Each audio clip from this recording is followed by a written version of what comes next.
بسم الله الرحمن الرحيم، والصلاة والسلام على أشرف المرسلين سيدنا محمد صلى الله عليه وسلم. أهلا ومرحبا بكم في فيديو جديد. الفيديو النهاردة بعنوان محمد الشناوي وحديث القائد وظهور شخصية الأهلي فيه، وزيزو وظهور شخصية الزمالك. النهاردة هتكلم لكم على الحديث اللي عمله محمد الشناوي امبارح في قناة اون تايم سبورت اللي كان مع الكابتن سيف زاهر. والحديث ده يعني فيه بالأمانة ربنا ظهرت فيه يعني ايه شخصية الاهلي، ويعني ايه مبادئ الاهلي، ويعني ايه الراجل واحترامه لزملائه، واحترامه لكونه قائد الفريق وقائد النادي الاهلي. وديت بانت فيها شخصية النادي الاهلي وشخصية الانسان دوت.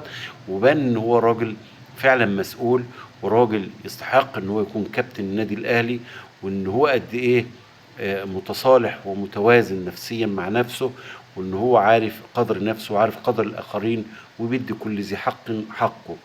فهنشوف ان لما نتكلم من ردود افعاله عن كل حاجه، يعني مثلا لما نيجي نتكلم لما الكابتن سيف زاهر ساله عن موضوع نهائي بطولة افريقيا. طبعا كل الناس قال لك لا ده مش عايز يقعد احتياطي، ده كان الشناوي مش عارف مقموص، ده كان تعبان، ده كان.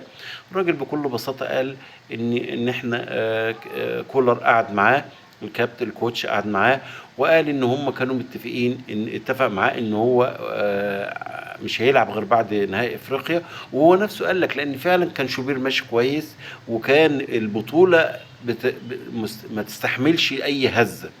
فهو الراجل نفسه قال لك مع المدرب قعد معانا، وانا تقبلت هذا وبتعامل على الاساس ده. ورد عليه بيقول له طب ما انت في ناس قالت ما رضيتش تقعد احتياطي. قال مين اللي قال لك ان ما قعدش احتياطي؟ وفعلا هو مش راح قعد الاحتياطي هناك، في النهائي هناك قعد احتياطي، وفي النهائي هنا كان قاعد احتياطي. يبقى كلام يدل على ان الناس فعلا بتقول اي حاجه. تاني حاجه اتكلم عن الحضري، وقال قد ايه ان هو استفاد من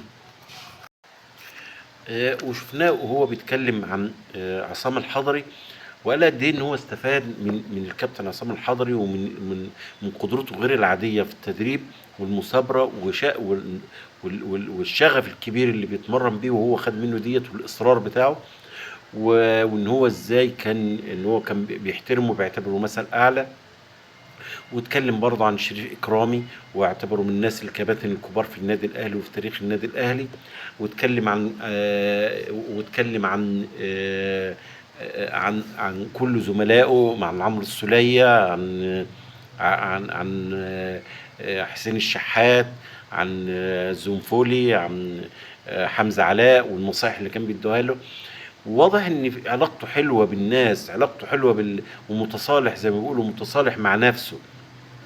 راجل مش شايل في دماغه، ومش عايل هم ان هو يقعد يقول له مش عارف يقعد ويروح ويجي. لك راجل محترم جدا، وراجل واتكلم كمان عن النقطه اللي عملت يعني حاجه كبيره قوي، اللي هي قصه ال 500 مليون.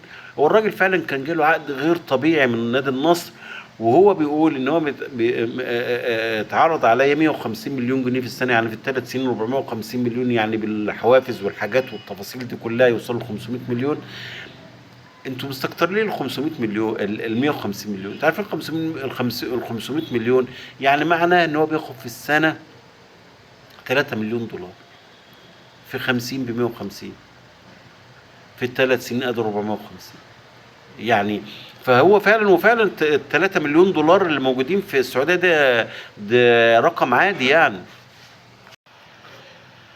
فال 500 مليون يعني مش مبلغ الناس يعني يقعد يقول لك مثلا لا ده في ناس امبارح قاعد يقول لك ده مبلغ مبالغ فيه والقصه ديت مش صحيحه. لا، هو الارقام في السعوديه كده يعني، تخيلوا وحتى في العالم والنهارده مثلا. بس احنا المشكله ان انت بتقيس المبلغ على الجنيه المصري. يعني مثلا زي مثلا بيقول ايه، انا باخد مليون دولار، مليون دولار بالنسبه له هناك يعني مليون جنيه بالنسبه لنا هنا. بس لما تيجي تفك المليون دولار هيعمل لك 50 مليون مصري.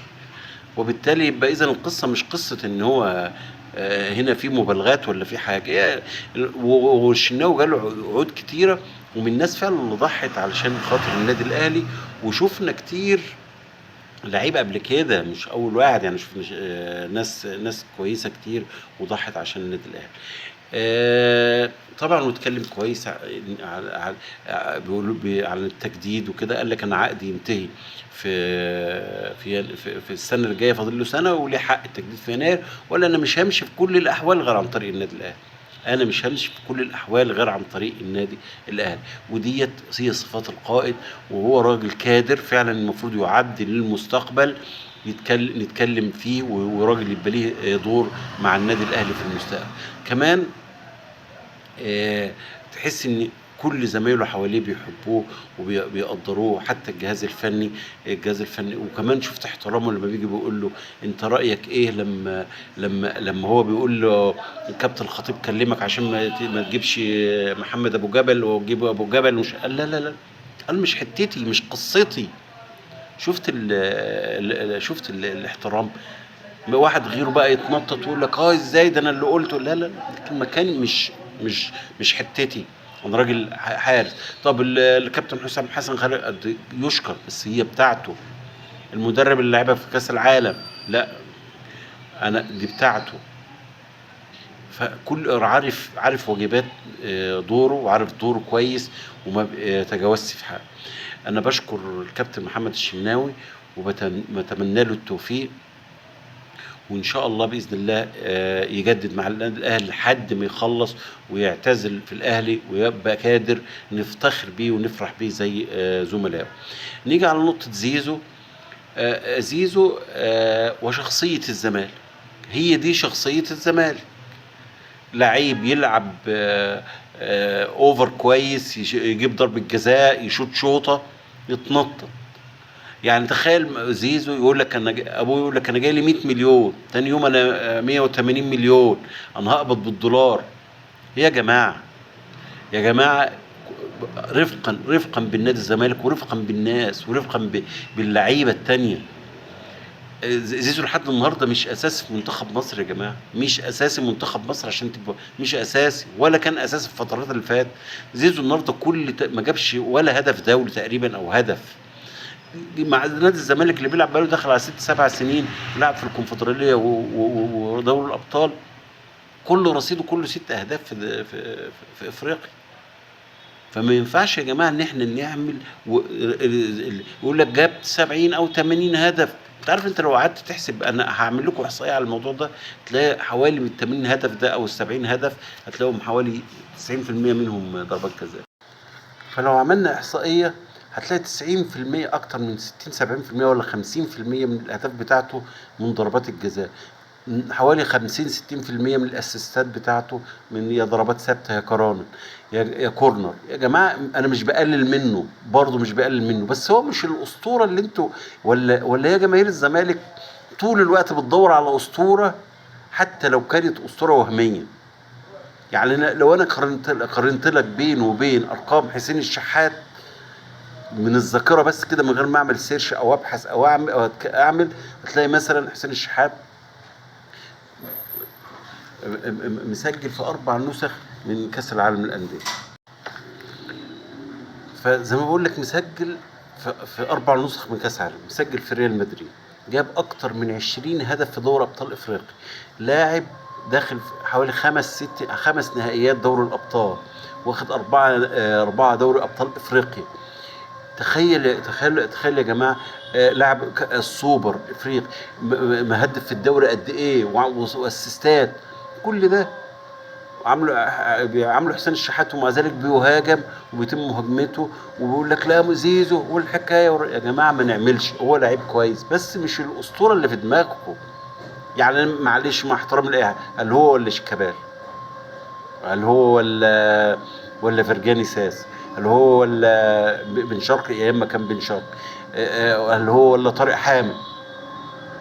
فما ينفعش نقعد نكبر في الناس ونديها اكتر من طاقتها ونديها اكتر من يا جماعه انتوا نادي الزمالك بس، نادي الزمالك وكفى. يكفيكم فخرا ان انتوا نادي الزمالك، ما يصحش ان انتوا تقللوا من نادي وتحسوا ان اللعيب اكبر من نادي. بشكركم والسلام عليكم ورحمه الله وبركاته.